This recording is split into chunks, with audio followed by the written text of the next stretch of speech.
I was 11 years old the first time I saw her, though it would take me years to fully understand what that meant. My name is Duncan Armitage, and when I was younger, I lived in a small blue house on the outskirts of a nowhere town in Vermont.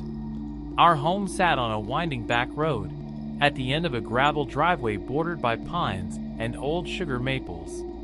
We were too far from the nearest city to feel its heartbeat, too isolated to know much of anyone beyond our closest neighbors. If you've never been that deep into rural Vermont, it's a quiet place, all rolling hills and watchful forests. The winters are long, the autumns are golden, and the summers hang heavy with humidity and the scent of hayfields. But I remember those details in retrospect. At the time, I was simply a boy living in a small, silent world. My mother, Caroline, often said we were lucky to be surrounded by nature. My father, Bernard, everyone called him Bernie, didn't care much what kind of environment we had. A house was a house, a place to sleep in between jobs. My older sister Mallory, 3 years my senior, occupied herself with books and gymnastics practice. And me, I spent my days collecting things: bottle caps, old coins, arrowheads, and, most recently, marbles. I suppose that's what started it all. A single marble rolling across the wooden floorboards of my bedroom. The simplest thing set into motion the most terrible chapters of my life. It happened in August, a week before the new school year. I was supposed to be sorting my marble collection by their colors and patterns. Cat's eyes, swirls, clearies, but I'd become distracted. I couldn't even say what was on my mind at the time. Maybe I was just drifting, daydreaming about the final days of summer. I remember the sticky feeling of that afternoon. Cicadas droned outside, and the old box fan in my window rattled as it tried to push some kind of breeze into my room. The light slanting in through the dusty glass gave everything a warm, honeyed look. I'd picked up my favorite marble, a deep brown angled orb known as a tiger's eye. It fascinated me because if you held it just so in the right light, it reflected a streak of shimmering amber like a cat's iris, following you no matter how you turned it. I had it pinched between my thumb and forefinger. Then it slipped. Not a big deal. Except it rolled straight underneath my bed. I remember how ordinary it felt, that mild annoyance. I'd have to fish it out. I was kneeling on the floor, thinking how my bed frame was old and creaky, how I hated the dust bunnies that collected in that shadowy space. I lowered my head, pressing my cheek against the boards, and reached under. That's when my fingers touched a hand. A human hand, female from its slender shape, cold and unmoving. I was so shocked I almost yanked my arm out of its socket. For a moment, I made no sound. It wasn't a conscious choice. I was so startled that I forgot how to scream. In that split second, I knew exactly what I had touched. There was no mistaking the curve of knuckles, the stiffness of lifeless flesh. It was a hand. A dead hand. A corpse beneath my bed. I scrambled away as if the floor had caught fire. My back hit the opposite wall. My heart hammered so loudly I was sure everyone in the county could hear it. Then I screamed. I screamed so hard I must have turned purple. I know I did, because the next thing I remember is my mother and father rushing into the room, my sister Mallory's face poking through the doorway, all of them wide-eyed. I think I screamed until I passed out. I only know I lost consciousness because suddenly I was on the floor, blinking at my mother's tearful face and my father's stern frown, and Mallory shaking me by the shoulders, telling me everything was okay. They asked what was wrong, and I told them. I told them plainly. There's a dead woman under my bed. My father's expression darkened with annoyance, not fear. My mother's eyes flickered with worry, but the kind of worry a parent has when they suspect a child's imagination is running too wild. Mallory just looked frightened and confused. They rummaged under my bed, they peered, they poked. My father even lifted the entire frame and box spring for a few seconds, grunting with effort to show me there was nothing there. To them, it was an empty space with some dust and a single marble that had rolled toward the far corner. They didn't believe me. I protested, of course. I insisted, my voice shaking, that I had felt a hand. But what could I do against their insistence that nothing was there?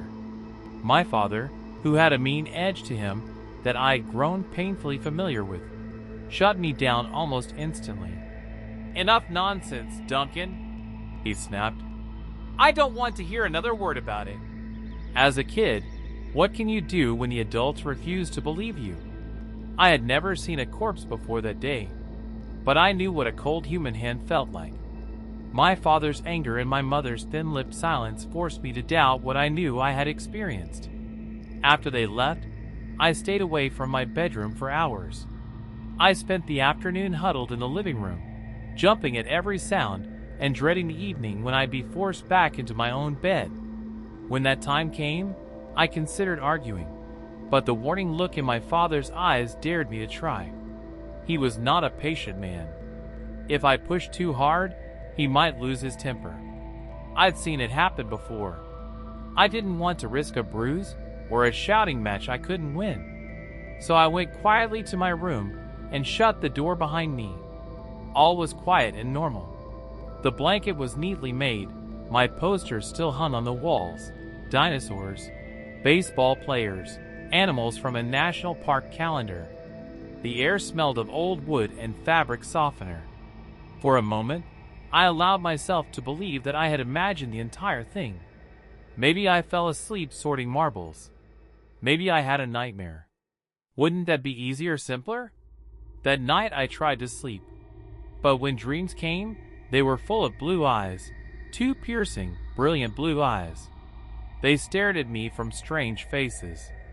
I ran through crowds of unknown people, and every pair of eyes I met mirrored that same unnatural intensity. I woke drenched in sweat, my heart pounding. I sat up, trembling in my sheets, and listened. The house was silent. The crickets outside provided the only chorus of reassurance.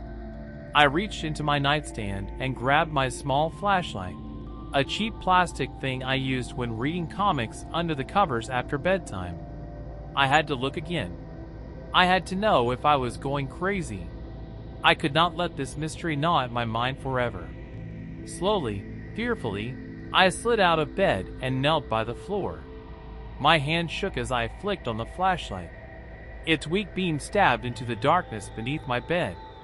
I half expected to see nothing. I prayed to see nothing. Instead, I saw her face, inches from my own.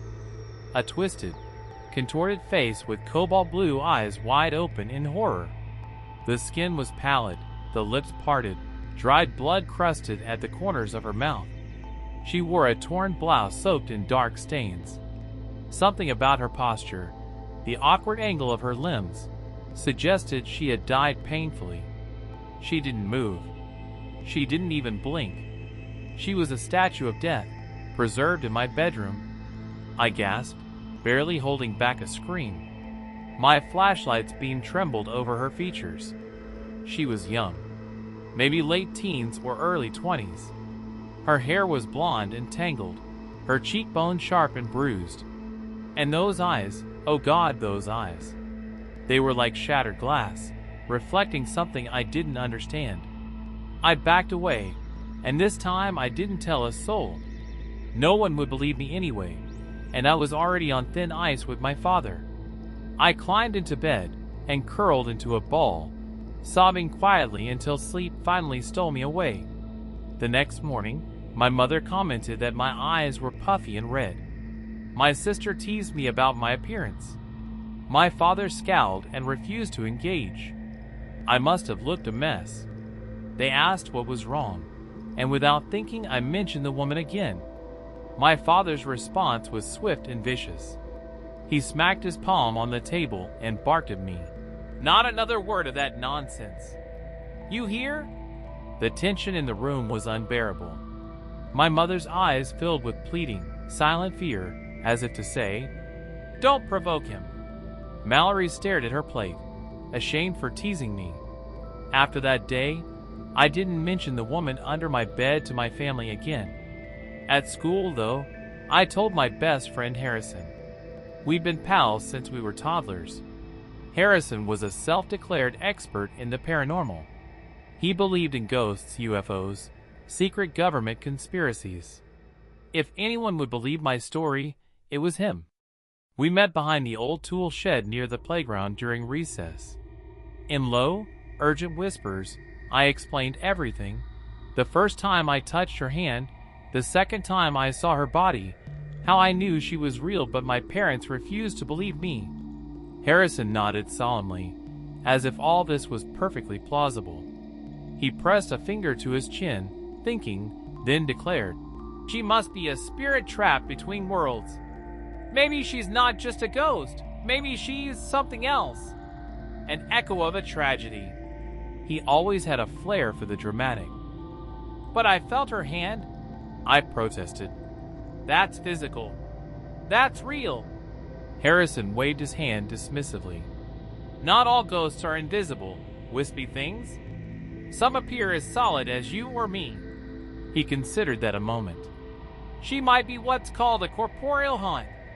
That's a ghost, but with a physical form, often because they died in a violent, unresolved way. She wants something from you, Duncan." His certainty terrified me. "What am I supposed to do about it?" "She's trying to show you something," said Harrison. "The only way she can be free is if whatever caused her death is brought to light. You need to help her." That sounded terrifying. I was just a kid. I played video games, collected marbles, and worried about nothing more serious than whether I could persuade my mom to buy me a new baseball mitt. How was I supposed to solve a murder mystery, if that's what this was? I had no answers. Instead, I trudged through the rest of my school day with a heavy heart. But when I went home that afternoon and stepped into my room, I knew I had to face her again. My parents were at work, my sister at gymnastics practice. The house was empty, save for me and that horrible presence under my bed. If I could understand what she wanted, maybe I could get rid of her. Maybe I could end this. This time, I approached slowly. The smell hit me first, a sickly sweet decay that made my stomach roil.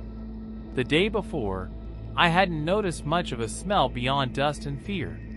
Now it was unmistakable. The stench of rotting flesh.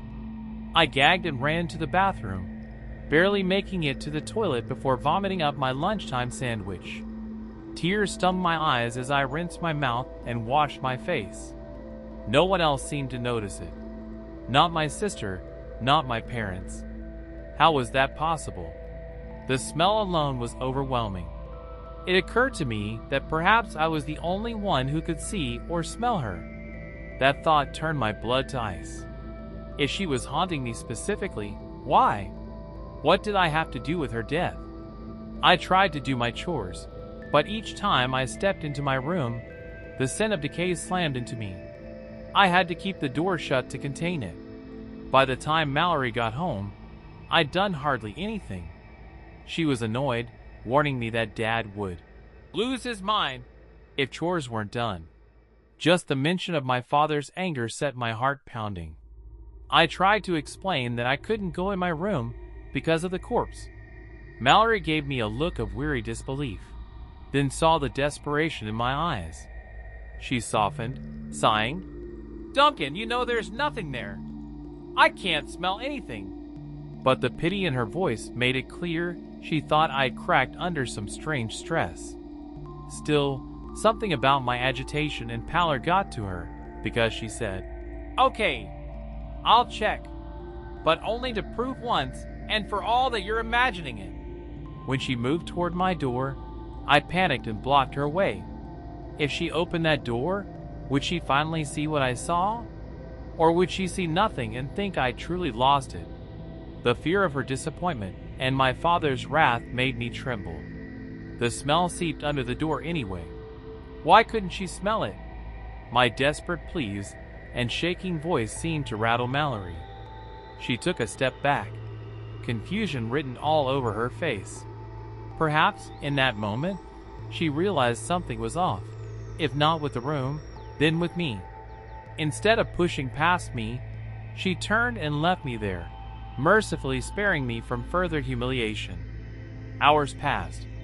My father came home, my mother trailing behind.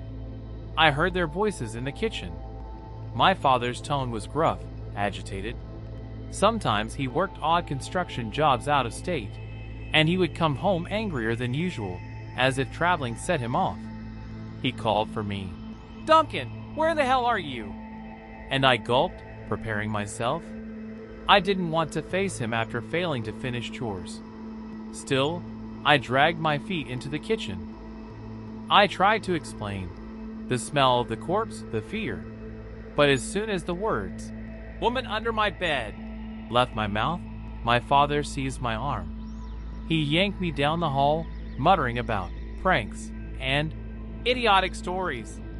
He threw open my bedroom door, expecting to reveal my lie. But there she was. I could see her, plain as day. Her rotted flesh now sagged from her bones. The decay advanced. Her clothes were stiff and stained. I gagged violently, tears streaming down my face. Did my father see her now? Did he smell it? He didn't. If he did, he didn't show it. My father's strength was legendary in our family. Fueled by rage, he lifted the entire bed with one hand. Nothing to him. Just the dusty floorboards, some socks, a stray marble or two.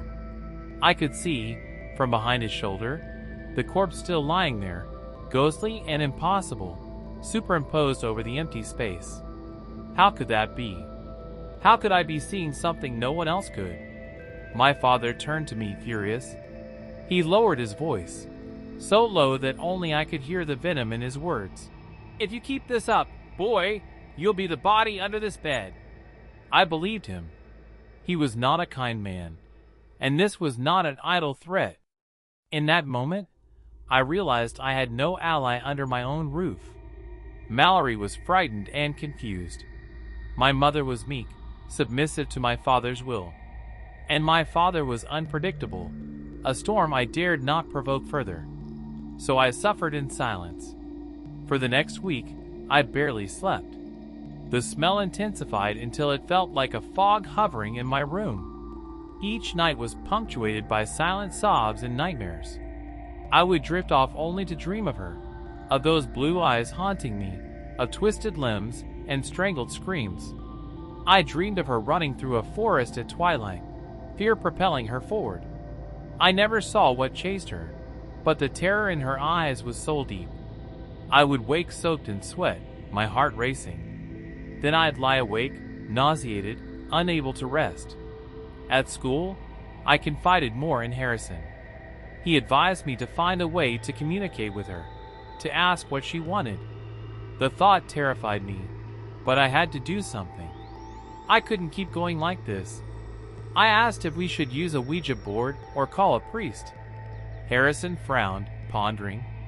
"A Ouija board might not help if she's already manifesting physically to you. She might need a different kind of contact. You have to be brave, Duncan. You have to look her in the eyes." Look her in the eyes? The idea alone made me shudder. But I had looked her in the eyes that first time, hadn't I? Those blue eyes. I remember how they seemed to fix on me even though her body never moved. Maybe, if I looked closer, I could read something in them. Some message, some plea. My anxiety worsened. My grades began to slip. Teachers noticed my hollowed-out look and asked if everything was all right at home.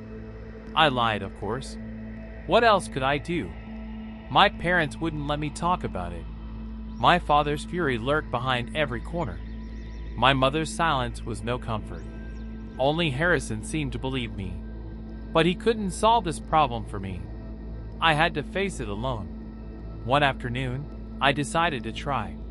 My parents were at work, Mallory at practice. Alone, I crept into my bedroom with a rag over my nose to help with the smell. The corpse looked worse than ever. Her hair hung in brutal clumps, her face now tightened around her skull, skin turning grayish-green. Her torso had collapsed inward. Her eyes, still blue, seemed larger without the flesh around them. I gagged but forced myself closer. I would look into those eyes. I would search for something, anything. As I knelt there, I noticed a detail I'd missed before, a small pendant around her neck, visible between tatters of her blouse. It was silver and shaped like a tiny butterfly. A clue? Perhaps. I crawled closer. My flashlight illuminated the curve of her neck.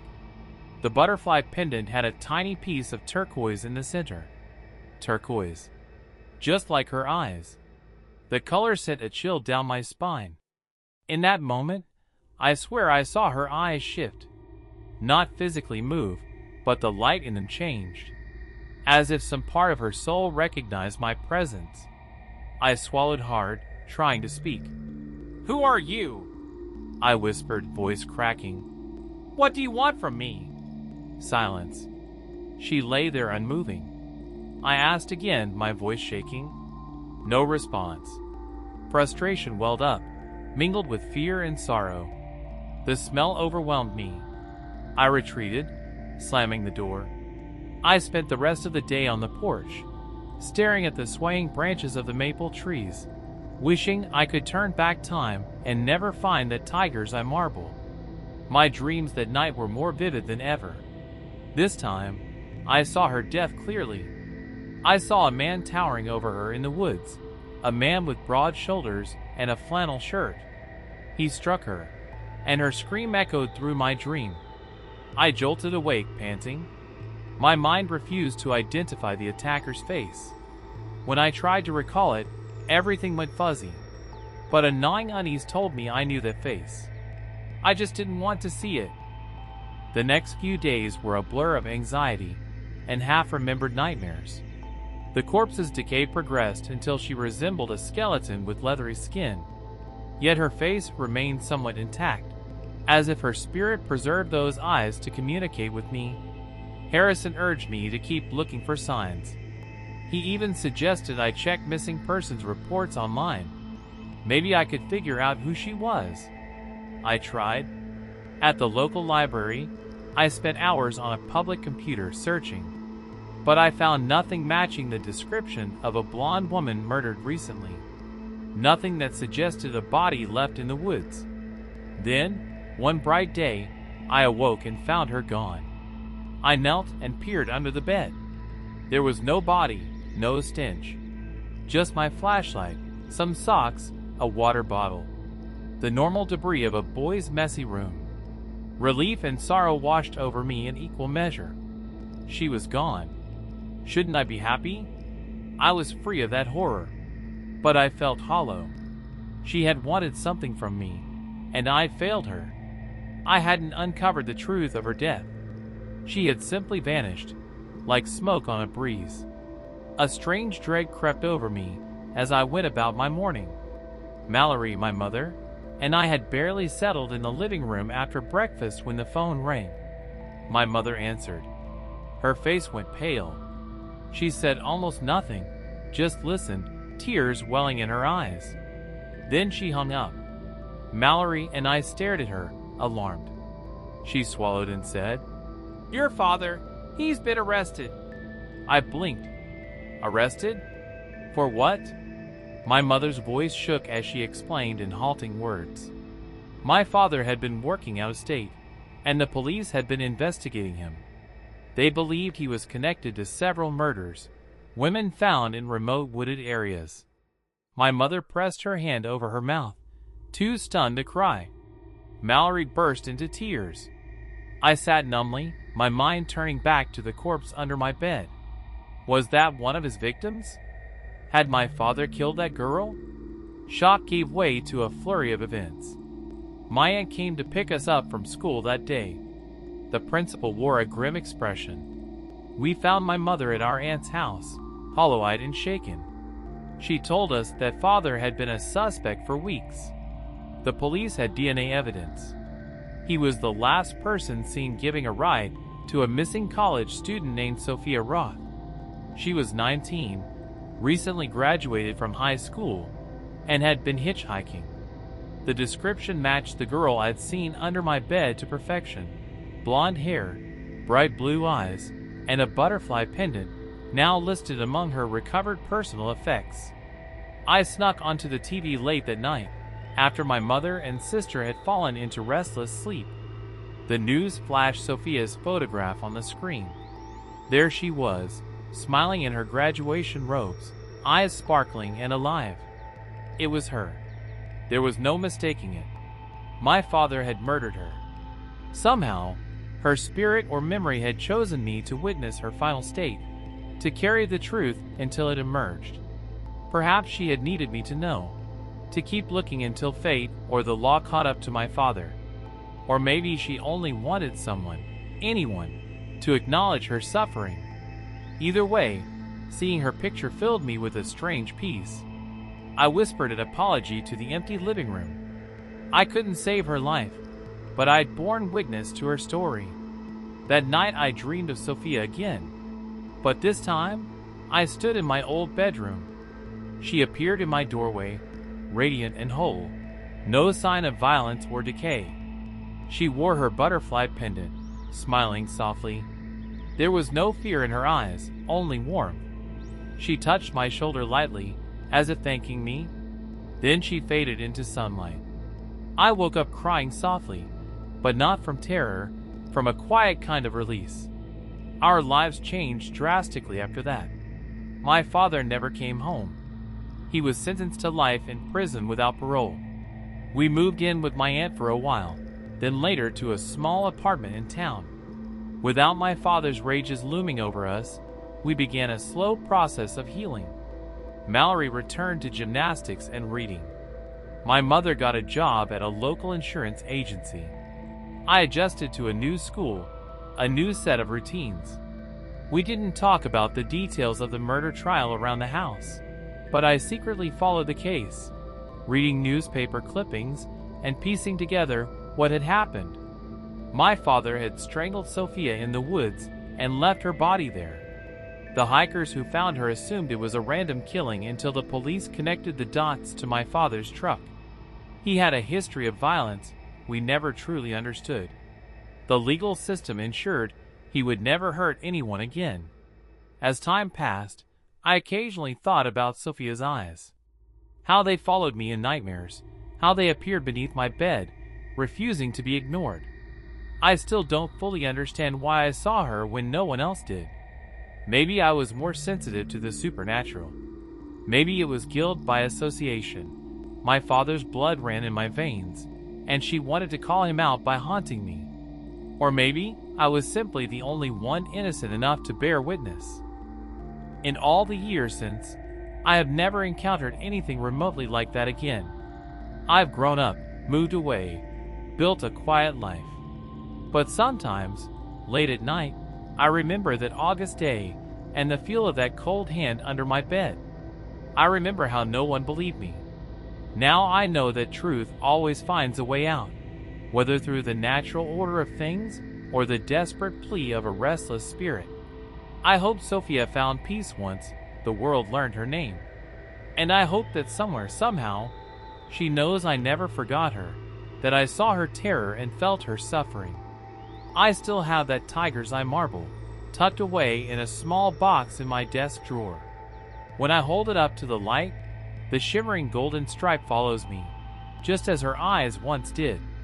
It reminds me that even in a quiet Vermont town, even in the dusty corner under a child's bed, terrible secrets can lie hidden until someone is brave enough, or frightened enough, to see them. And in seeing them, bring them into the light. If you want to see more stories like this based on real moments, subscribe to my channel.